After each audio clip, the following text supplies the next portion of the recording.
the hill I will die on that we're coming into this raw. I say steaming is so much better, easier, and faster than ironing. Hi, everybody. Welcome to Critic Box, the wonderful YouTube-based podcast where we talk about TV and film and movies and DVDs and the stuff and the things. I'm Jared. I'm here with the always wonderful Silk of Cinema, fresh laundry done, Andrea. How you doing today, Andrea? I'm good because the laundry's done. Woo! We're talking 4 parts: washed, dried, folded, and put away. Like that's the whole thing. Yes, I did. You adulted, Andrea. I adulted the hell out of my day. I don't know about y'all, but thank you for joining us. Happy to be here. Happy to be here. Did you adult? I did. I adulted on Friday. I did. Okay. Like we were saying, I was getting way too low on underwear, and I was like, "No, I gotta be responsible. I gotta do the right thing. I can't do that." Okay, and I want to go a big shout out, happy, merry Canadian Thanksgiving to all of us that are celebrating this fine weekend. My liver is swollen, and I couldn't be happier, and it is wonderful. Cheers to you out there. Woo!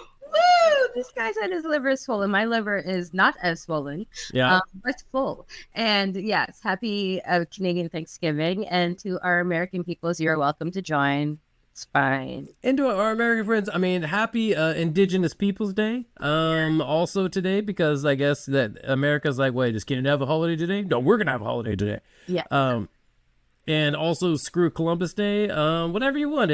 Everybody celebrates today differently. Okay, so now we're gonna move on to the Penguin. Yay! Episode 3 of the Penguin. So there's a lot that happened in this episode. The Penguin. So, if we could talk about episode 1 of the Penguin was about the Penguin. Episode 2 leaned more towards Sophia Falcone a little bit. Episode 3, that was for our boy Victor. Victor, I feel like, was predominant in episode 3. You got to see the tragic story of, and the episode starts off and you don't really know that this is happening until it happens and you're like, oh yeah. Where it talks about how Victor was on a rooftop hanging with a girl and some of his boys whenever the Riddler's bombs went off, destroying the wall, the retaining wall that kept all the way, and the flooding of his neighborhood, and the flooding that went directly into his family's apartment. That was a horror. I didn't realize what I was watching till I was like, oh shit. And then the water came rushing in. Oh my goodness. Oh, there it is. Yeah. Okay. Listen, as I was watching this particular scene, I found myself thinking that, goddamn, I wish the Batman were better, because that is horrible. And I more of an emotional reaction to that bit of horribleness right there. And I just wish that the Batman were better in order to set that up. But that scene on its own, yeah, that was pretty shitty. Well, it was 3 hours. That movie was 3 hours. It had to cut something. But no, this actually put a personal home touch on like the events of what the Riddler did, what that madman did.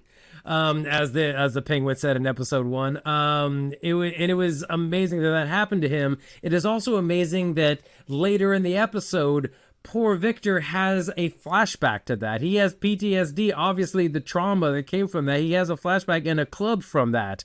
And that was almost a turning point for Victor. And obviously we're getting jumping ahead in this episode, but again, this was Victor's episode. This was absolutely like his time to shine, and we were waiting for this. Like Renzi Feliz, we've been waiting 2 episodes for you to be able to like stand up on your own, because I know you're a good actor. You're there for a reason, and that was your moment, and you shined. Yeah, you definitely shine. I liked also the fact that this episode, I mean, with Sophia Falcone, just because the fact that her character was in Arkham, you kind like you always kind of end up dealing with her CPTSD, you know. But in this episode, there was CTPSD, there was panic attacks, there was depression. Like it really touched on mental illnesses and strains and traumas, and like how people deal with them in a real fashion. I think it is. I mean, I know it's part of her storyline, but just to make it like Oz. Like he looked like a little bit depressed when Victor said he was gonna leave him. Like I want to get to that. That like those were two beautiful monologues by Colin Farrell in this episode, and I want to get to that first. But let's get to that now. Let's get to that now. When Victor is wants to he runs into this girl. He gets back into contact with this girl that he may not have had. He's been probably off and on contact with. It wasn't really explained how much contact he's had with him. Probably like off and on. This girl that he was crushing on, and then obviously tragedy occurred, and then he's been living his life. Da da da. She wants to get him out of there. Like she wants to get Victor. Like she's like, I'm leaving Gotham because obs. What reason would you have if you were a citizen of Gotham to be in Gotham? Good Lord. But then she wants to get, I think go out west is what she said, maybe California. And she wants to take Victor with her. And Victor has this, these flashbacks of like when his dad was hey, I'm proud of you. He's like, do the right thing was basically what he was like saying.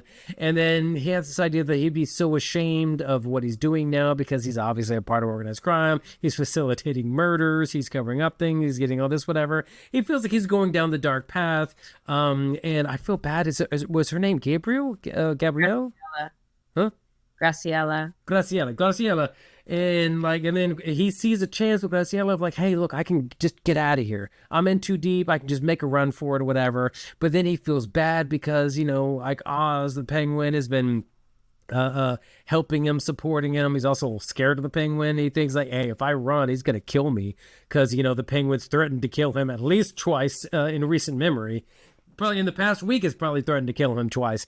And so he's like, oh my God. So he's having a whole lot of conflicts. And then it comes down to in the bathroom, it's like, yeah, he's planning on leaving. He's like, oh, should I tell him? Should I not tell him? It's like, obviously not tell him.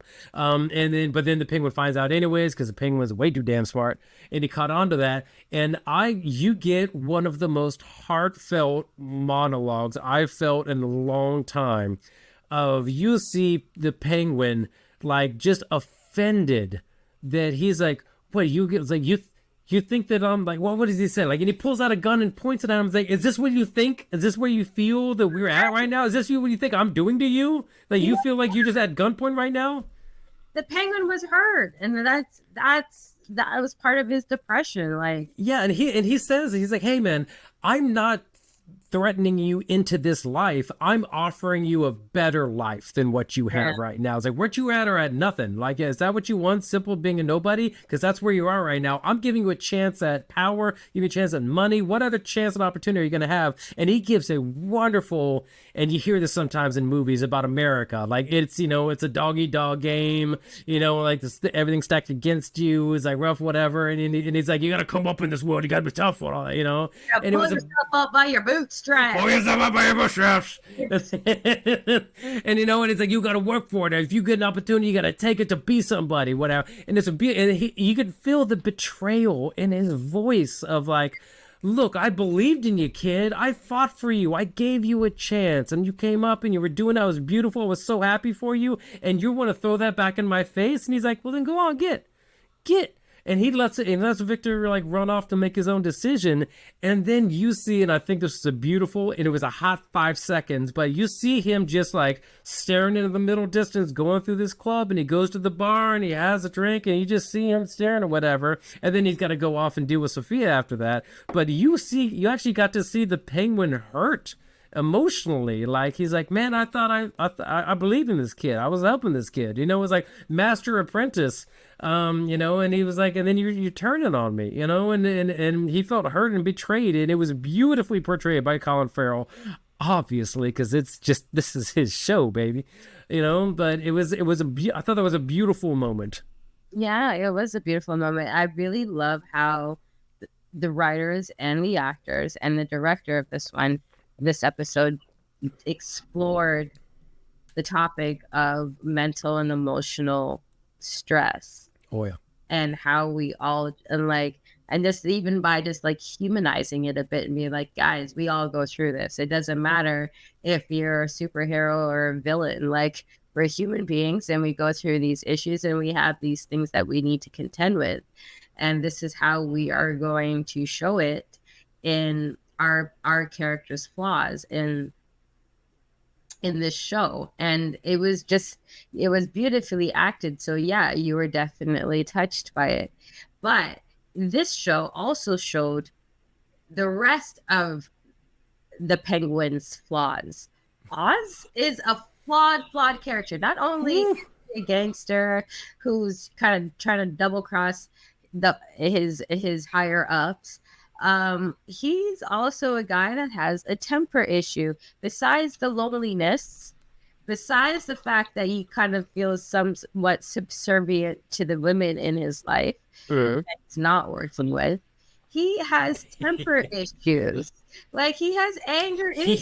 He has a nerve. He has an exposed nerve, and that nerve is somebody laughing at him, like mocking him, saying he's less than nothing. And that is his trigger. And that's how we got in the situation where he offed the Falcone. You know, like he offed Brother Falcone because the Falcone guy was laughing at him because he wasn't taking him seriously, insulting him. What happened? Boom, got shot. Chain of events. You know, and then you see, oh my goodness, what was his name? They almost fucked up Johnny Vitti, guys. Johnny Vitti, played by Michael Kelly. Wow. He played where he was like, oh, what did he say? Oh, because I was scrubbing through the episode to remember things. He was said, it's like, you don't keep the Penguin around because you like him or you trust him. They for fuck don't trust him. You keep him around for entertainment because you can laugh at him. And you think Carmine respected you? Nah, he just saw something in you. He didn't respect you. I felt sorry for you. And then snap. And then next thing Vitti knows, he's getting his own cell phone jammed down his throat. Like that was it. That was his raw night. And he showed his hand, by the way, of like that's his nerve. He showed it to Johnny Vitti and he showed it to Sophia Falcone. He showed his weakness on that one. But he did have the restraint to not kill Johnny Vitti. He didn't kill Johnny Vitti that time. But see, the beauty of that scene was not only do you see the emotional flaws of the character, which it gives the audience even more to relate to. But the chemistry and the beauty in that scene was at the ending where Sophia's just standing there unfazed, being her handman alter ego. And then she's cinematically, you know, after the end, the end of that scene is just her exhaling on her cigarette and then cut commercial. That was some beautiful fucking work. Especially because it is that good. Now, the fact that they chose this episode to bring Victor's past right, and show how he's been not only affected by the catalyst of events that basically killed his family and put him in the Penguin's path, is not only showing who he was before the Penguin and exploring and kind of touching on who he's going to be after the Penguin.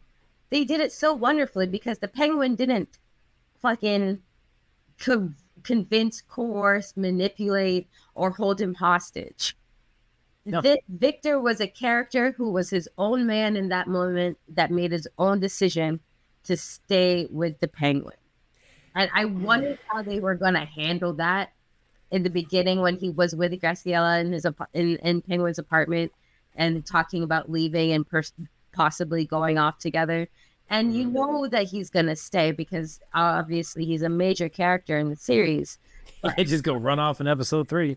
But how they handled it, how they let him make it, that was so independent, that was so mature, that was so strong. And I really feel like that was great writing. And that was the thing you'd love about it is you're not exactly given a clear reason why. I mean, he steals Penguin's car because I feel like he feels like it's it was a dig at the boss, whatever. He feels ways about him. He drives off. He goes to the bus station. He sees Graciela like getting on the train. She's looking. She's shooting, firing text, looking, longfully, whatever. And then he goes, and then gets on the bus, whatever. And then he drives off. And that was it. That was a very flatline, unbiased scene of, I mean, obviously he's making his decision. He's choosing sides, obviously, but it doesn't, you don't hear him like talking to himself, like saying one way or the other, like do this or this, whatever. You don't hear him make a thing just like, fucking, I'm my own man and drive. You don't hear anything. They He doesn't showed say, it. yeah, he They just showed it. showed it. That's what I'm saying. That was the Oh, key. as well. Yes. Grown man shit. And Yeah. instead of talking us through it, they decide to show us and give us the visuals. So you as an audience member now have to click in and be like, yeah, man, that is what that character is thinking in that moment. And then when you realize it and it hits you, you're just like, wow. It left you a fill in the blank, and you're satisfied with really whatever filled in that blank, and it was done very well, very And well. that is the intricacies of the people who are making this film. That is the level that they're dealing on. It's subliminal messages. It's subliminal. It's real filmmaking. They're not trying to spoon feed us everything. Like, sit there, watch it, pay attention, and you'll see what we mean. And another thing, and I want to go back to the Penguin, because in that scene, after he let Victor go, he was clearly visibly hurt. He's like staring in the middle distance with his drink, whatever. And then he goes outside and he talks to Sophia Falcone. That was the second beautiful monologue that you got to see out of him, because, and it's played very well because it's happening right after he just got hurt. And so he is a little bit vulnerable. And then he's outside talking with Sophia, and Sophia's like, I don't know how to how to trust you. And she's like, because hey, I got locked up in Arkham for 10 years and you took over my business. I know what you're about. I don't trust you. And I feel like, I mean, because obviously anytime Penguin's talking to somebody who could possibly be his adversary, grain of salt, he knows how to put up a veneer. I feel like he was more open during that scene of when he talks about, he's like, yeah, I'm not sad about what I got. Okay, you got taken away, and I got a chance to run. Run this own business, run the drops deal, whatever. I'm proud of what I got. It may mean nothing to you, rich girl that grew up and rich with a huge thing, whatever. You may have lost a little bit of power. I would have never had that had you not been taken away. And yeah, I don't feel bad for what I got. Like, for me, a guy like me, to get that chance to have advancement, whatever, I'm so happy I have that, because I don't have that. And that was a vulnerable moment. But then he went double back and covered and say, but I do feel bad of what happened to you. You got screwed over for 10 years. And to be honest, that used to be his boss. Like Victor to Penguin, like that was what Penguin to Sophia was back on the, like 10 years ago. Like, I mean, Penguin was her driver. And so obviously he does feel something for her. And yeah. I feel like he was more raw than than the Penguin normally is. And that was a beautiful, vulnerable moment of trust that he was built, that he actually put in Sophia's hands at that moment. Because one, he showed weakness by shoving Johnny Viti's phone down in the thing, showing his nerve, and then later showing his vulnerability of like, hey, I just kind of got stepped on by my boy. And I'm going to be honest with you. Here's how I feel about this and how I feel about you. I feel like that was a more raw Penguin that you got in that scene. That was a credit to the filmmaking, definitely, for sure, and to the chemistry that those two actors have. But yeah, I mean, to see that his raw vulnerability there, and the acting was just like off the charts, and that was a real human moment to say, listen, if I hadn't fucked you over, I wouldn't have what I have. So no, I'm not sorry about that, but I am sorry that I hurt you. Which brings me back to the point of like, they keep the characters humble, they keep the situations real. It's definitely things that on its face, as a human being, we all can resonate with at least one or two of these scenarios in every episode that they've released thus far. Sophia meeting him at Ozzy at his house and saying that, no, you're driving, you're keeping your driver, like, don't get too big for your britches. And she's not going to sit down in his filthy ass apartment. Remember where we're coming from, type of thing. And then like, yeah, you may have a driver, but I'm still Sophia Falcone. I will tell you what the fuck to do, type of thing. You're motherfucking driving. Right. It's lift your ass in the driver's seat, buddy. It's stuff like that. It's just the details. It's literally the details in this that make it so good. But then after all of that, Oz is back on his villain shit, because back on his villain bullshit. After Victor does what he does, and you're like, yeah, I made a decision, I came through. I'm out. Like he's a villain. He's a villain. But then as the get, yeah, as a, like, there's a getaway because I mean, flash forward, Sophia and Penguin are like at gunpoint. Victor comes rolling up, sees that, like fucking just crunches a guy into a car. Gunshots, riddle, whatever. Victor is like recovering. Penguin hops in the ambulance. He's like, "I need you to come back, my boy. We gotta go. We gotta go." And he's like, "But what about Sophia? Fuck her. We gotta go." We gotta go. You know. Incredible filmmaking. It's incredible. Well, not filmmaking, but TV series making.